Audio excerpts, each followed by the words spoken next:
దేవుని స్వరం నీ కడుపులో ఉన్న గడ్డలను క్షణాల్లో కరిగించగలదు. ఆమేన్. నీ పిల్లలకు వివాహం చేయటం, నీ అప్పులు తొలగించటం, నీకున్న సమస్యలు తొలగించటం, నీకు ఉద్యోగం తీసుకొని రావటం ఆయనకి పెద్ద పనేమి కాదు. ఎందుకంటే ఆయన నోటి మాటతో ఆకాశాన్ని తయారు చేశాడు. హల్లెలూయా. యేసుక్రీస్తు ప్రభుల వారు గలిలయ సమరయ పట్టణం నుంచి యెరూషలేము వెళ్ళాలని అనుకున్న సమయంలో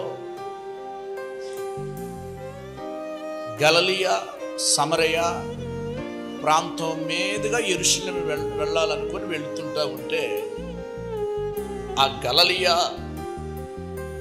ఆ ప్రాంతంలోనికి రాంగలోనే 10 మంది కుష్ఠరోగులు, దావీదు కుమారుడా మమ్మలను కరుణించు, మమ్మలను కరుణించు అని కేకలు వేశారు. యేసు ప్రభుల వారు ఆ 10 మంది కుష్ఠరోగులు అక్కడ కుష్ఠరోగుల ముందు నిలిచారు. వాళ్ళు కేకలు వేస్తే నిలిచారు. నిలిచి నా మాట మీద మీకు నమ్మకం ఉంటే అన్నట్లుగా, నా మాట మీద మీకు నమ్మకం ఉంటే అన్నట్లుగా యేసుక్రీస్తు ప్రభుల వారు అన్నాడు, నేను నిన్ను బాగు చేయటం కాదు కానీ నా మాట మిమ్మల్ని బాగు చేశాను. ఎందుకంటే నా మాట వినిన తోడనే వాళ్ళ ఇళ్లలో వెలుగు కలిగి, నేను సూర్యుడా అవునుగా కంటే సూర్యుడు అయిపోయాడు, చంద్రుడు అవమంటే చంద్రుడు అయ్యాడు, భూమి కలుగునుగా కంటే అలా నోటి వాక్ రిలీజ్ అవ్వంగలోనే భూమి కలిగింది. నా వాక్కు మీద నీకు నమ్మకం ఉంటే, మీ ఊర్లో ఉన్న పాస్టర్ గారు ఇప్పుడు ఉన్నారు కదా, మీ పాస్టర్ గారు నేను ఆ ఊరిలో పెట్టా,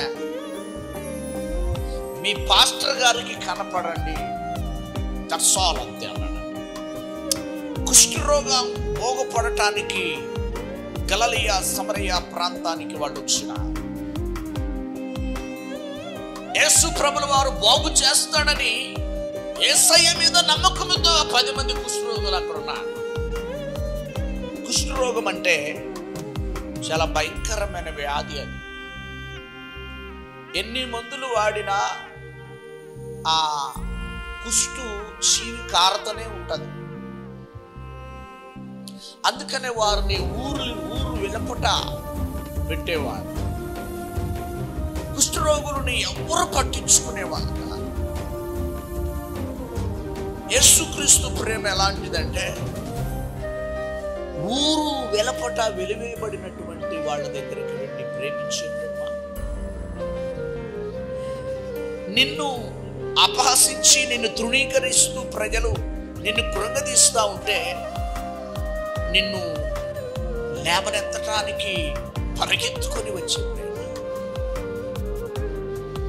కుష్ఠరోగులు అలాంటి భయంకరమైన స్థితిలో ఉంటే, ప్రియ దేవుని బిడ్డలారా, యేసు ప్రభు అన్నాడు, మీరు వెళ్ళి మీ సేవకునికి కనపరచు, మీ యాజకునికి కనపరచుకోండి.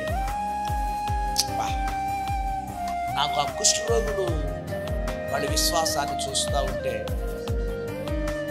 మారు మాట వాళ్ళు పలకలేదు. ప్రభువా, సేవకుడి కంటే నువ్వు గొప్పోడివి, సేవకుడిని పెట్టింది నీవే, అద్భుతాలు చేసేది నీవే, మహత్తరమైన కార్యాలు జరిగించేది నీవే అని మారు మాట పలకలే.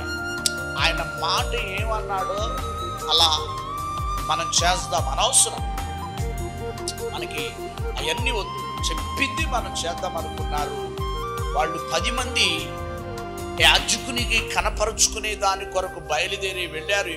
దైవజనుడు యేసుక్రీస్తు చెప్పినట్టుగా బయలుదేరి వెళ్తూ ఉన్నారు.